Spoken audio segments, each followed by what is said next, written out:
governador, eu gostaria de iniciar a nossa conversa perguntando um pouquinho sobre as razões que levaram o senhor a sair do PCdoB e migrar para o PSB. O que motivou essa sua saída? E gostaria que o senhor comentasse também aquela especulação que se faz de que a entrada do senhor e do Marcelo Freixo no PSB poderia representar uma reaproximação do PSB com Lula. Procede isso? Eu tenho, a estas alturas, de modo público, mantido uma relação de muita cordialidade e respeito com o ex-presidente Lula. Porém, neste caso concreto da filiação ao PSB, a intervenção do presidente Lula foi igual a zero. Ele não participou desse processo decisório, porque, na verdade, o deputado Marcelo Freixo tem as suas razões, inclusive de índole regional, atinentes à montagem, à articulação da sua pré-candidatura ao governo do Rio. E, no caso meu, há um diálogo bastante antigo com o PSB. O Eduardo Campos era uma pessoa com quem eu tinha grande amizade. Ele sempre insistiu muito nisto tudo. Eu tenho muita proximidade com o PSB aqui no nosso estado, uma vez que caminhou conosco em seguida as eleições. E agora, há fatores legais que, na minha ótica, conduzem a uma redução do número de partidos no Brasil. Então, acho que essa tendência de fusões, federações, uniões, é uma tendência que se dará muito fortemente nos próximos anos. Creio que nós sairemos de 33 partidos para algo entre 10, 12 legendas eleitorais, quando muito.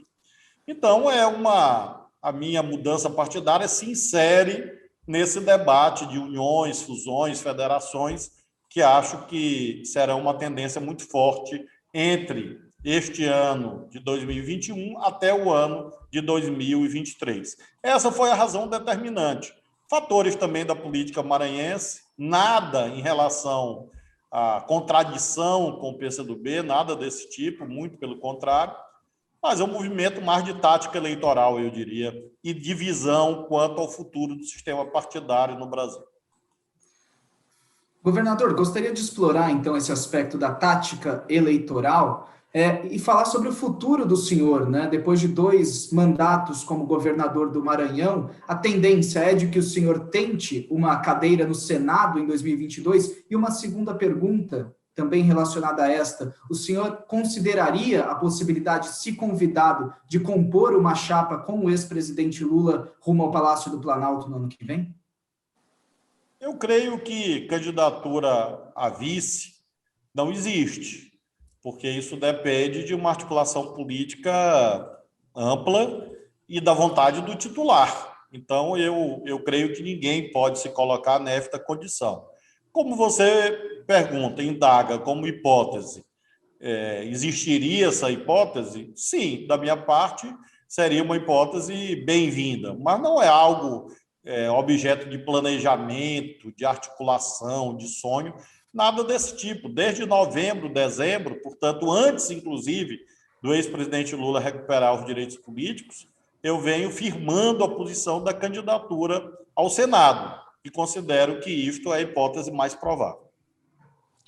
Agora, governador, nos últimos tempos, o presidente Jair Bolsonaro ele tem intensificado a agenda nos estados nordestinos, inclusive para inauguração de obras alheias ou para armar picuinha com os governadores, inventar fake news e por aí vai.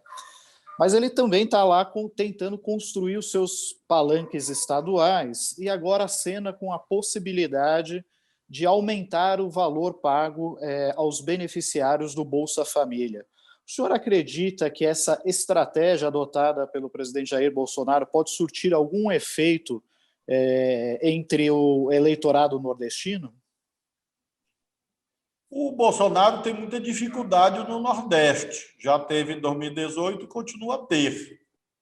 Não acho que uma outra medida que ele venha a adotar vá resolver isto.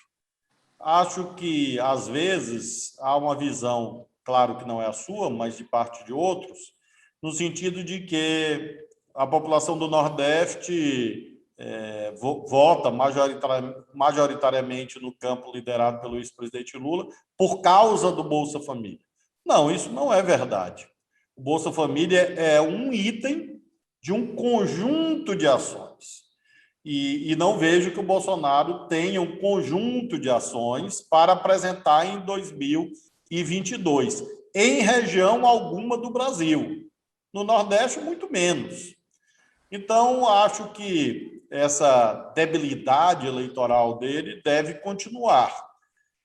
Isso, entretanto, não significa que ele não tenha votos. Terá, ainda que não seja o mais votado, mas indiscutivelmente hoje ele tem uma força nacional. E faço questão de destacar isto para combater as visões equivocadas segundo as quais a eleição de 2022 será fácil. Não será. Uma eleição complicada, difícil, contra um adversário capaz de tudo, que não tem freios, não tem limites, que assula o ciclo de violência, inclusive violência política, violência física, fake news, de modo que eu tenho a convicção que no nosso estado, no Maranhão, o Bolsonaro teve a sua maior derrota em 2018 e vai perder de novo em 22.